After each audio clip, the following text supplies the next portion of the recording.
Тағаны ваймях тязетті, что я же тязет, да, хоз камялы, лицей камялы, да, сюда, я ходом был инлактор. Я хочу приветствовать гостей.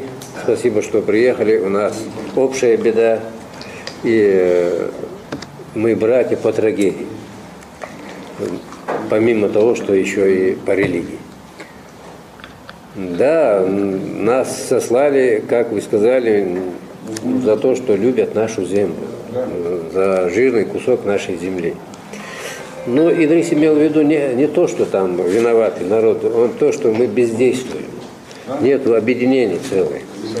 Поэтому у нас с 1944 года ссылка еще не закончилась, мы не вернулись. Я как раз сам из пригородного района, но до сих пор я не вернулся. Повторный геноцид я ощутил уже на своей шкуре. Я жил в Шалхи, в пригородном районе, и до сих пор не могу обратно заехать.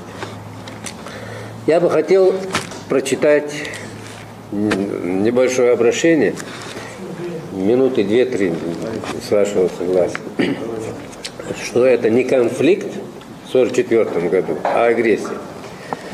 26 лет назад над частью ингушского народа, проживавшего на своей исторической родине пригородного района и города Владикавказа, было совершено небывалое историческое преступление.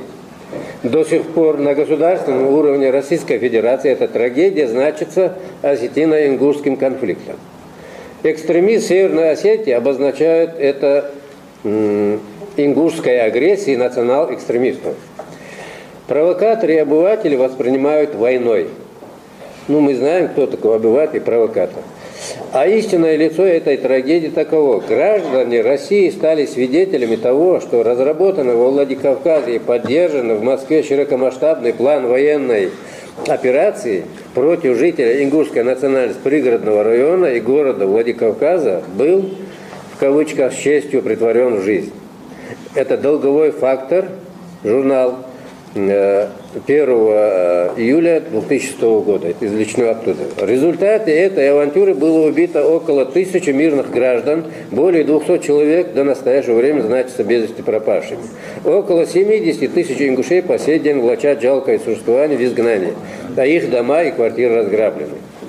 До настоящего времени никто за эти злодеяния не понес никакого наказания.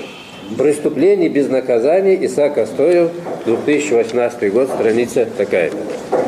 При подготовке трагедии таким образом отмечались русские осетинские дома.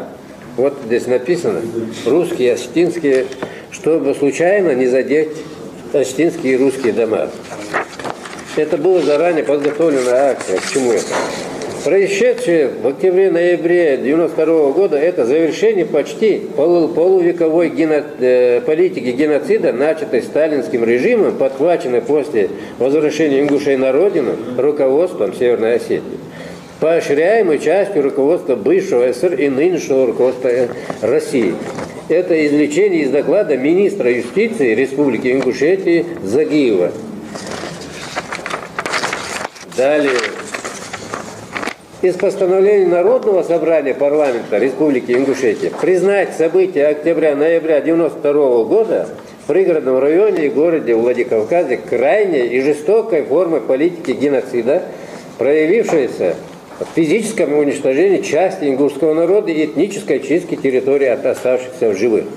Постановление номер 7, 21.09. Таким образом, факт очевиден. Это не конфликт, не агрессия, не война, а жестокой формой геноцида. Несогласных просим подать в суд. Пресс-центр НИСХО, Хаджимурат Костоев. Он просто к тому, что вот сегодня у нас тоже появились люди, которые цитируют вот эти события как бы конфликтом.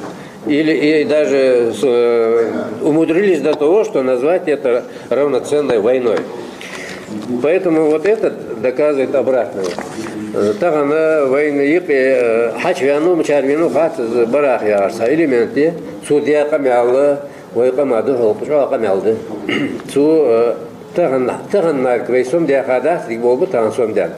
В 2009 году ден Ашия постепенно камялдыш хауашса гуаз, и у него лексика не меняется. Так, цунцер, улух дыт ялач, дутыш вуатыш, сагыца, маламашир бывай бибезар. Нагасан акар цунцер машир дил бы, да, акар дил бибер, баца машир. Я сагистр вахмизе и ваш гостр, юстр дал бир. Ханя су яхар, хир жахрды, кез корга yok, хир салмейра, су кез мейра yok вейндор. Су яну, дал бар